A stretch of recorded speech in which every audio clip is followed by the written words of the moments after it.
নমস্কাৰ দৰ্শকসকল, বাতৰিৰ লগতে আপোনালোকে সহায় কৰে যদি প্ৰতি দেওবাৰে ৰাশিফলৰ বিষয়ে ভিডিঅ' দিম, কমেণ্ট কৰি জনাব দেই। 1 নম্বৰটো খবৰ, ৰাজীৱ খদিয়াৰ পিছত এইবাৰ জাতি মাটিৰ বাবে গান গোৱা শিল্পী লোহিত গগৈ কেইবাটাও ৰোগত আক্ৰান্ত হৈ আছে। 2 নম্বৰটো খবৰ, মেট্ৰিক পৰীক্ষাৰ বাবে আহিছে ডাঙৰ নিৰ্দেশনা।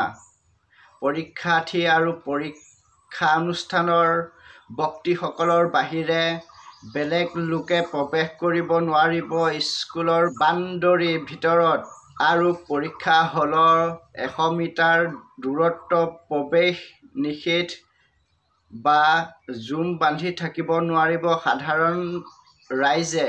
ভাৰতীয় নাগৰিক সুৰক্ষা সংহিতাৰ 16 নং অনুচ্ছেদৰ অধীনত নিৰ্দেশনা জাৰি কৰিছে আৰু ছাত্ৰ-ছাত্ৰীসকলে পৰীক্ষা হললৈ কোনো ধৰণৰ সামগ্ৰী নিব নোৱাৰিব। স্মাৰ্ট ঘড়ী, কেলকুলেটৰ, মোবাইল আৰু সন্দেহজনক যিকোনো সামগ্ৰী নিব নোৱাৰিব। 3 নম্বৰটো খবৰ, আধাৰ কাৰ্ড থকা লোকৰ বাবে জৰুৰী খবৰ। সোনকালে 10 বছৰ আধাৰ কাৰ্ডখন আপডেট কৰি লওক। মানে যিসকলৰ আধাৰ কাৰ্ড বনোৱা 10 বছৰ হৈ গ'ল, আপডেট কৰিব লাগিব। নহ'লে চৰকাৰী সা-সুবিধা লাভ নকৰিব আৰু বন্ধ হ'ব বেংক একাউণ্টৰ লেনদেন। UIDAI নিৰ্দেশনা জাৰি কৰিছে। 4 নম্বৰটো খবৰ, সকলো অসমৰ ৰাইজে গম পাইছে আৰু ফেব্ৰুৱাৰী তাৰিখে মন্ত্ৰী পীয়ুষ হাজৰিকাই মন্তব্য কৰিছে, বিজেপি চৰকাৰে চৰকাৰী চাকৰিৰ নামত কাকো টকা খাব নিদিয়ে। যিসকল ল'ৰা-ছোৱালীয়ে কষ্ট কৰিব পাৰিব তেওঁলোকে চৰকাৰী চাকৰি পাব। চৰকাৰী চাকৰিৰ নামত কোনোবাই দালালি কৰিলে সাৰি যাব নোৱাৰে। কোনোবা দুষ্ট চক্ৰই যদি এনে কাম কৰিছে, কঠোৰতকৈ কঠোৰতম শাস্তি দিয়া হ'ব।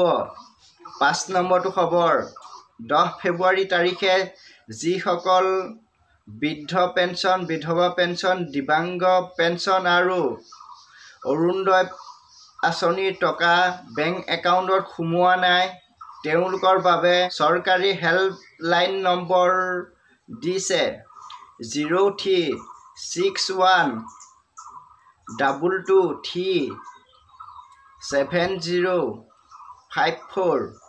6 নম্বৰটো খবৰ, চৰকাৰী স্কুলৰ শিক্ষক-শিক্ষয়িত্ৰীলৈ কঠোৰ নিৰ্দেশনা।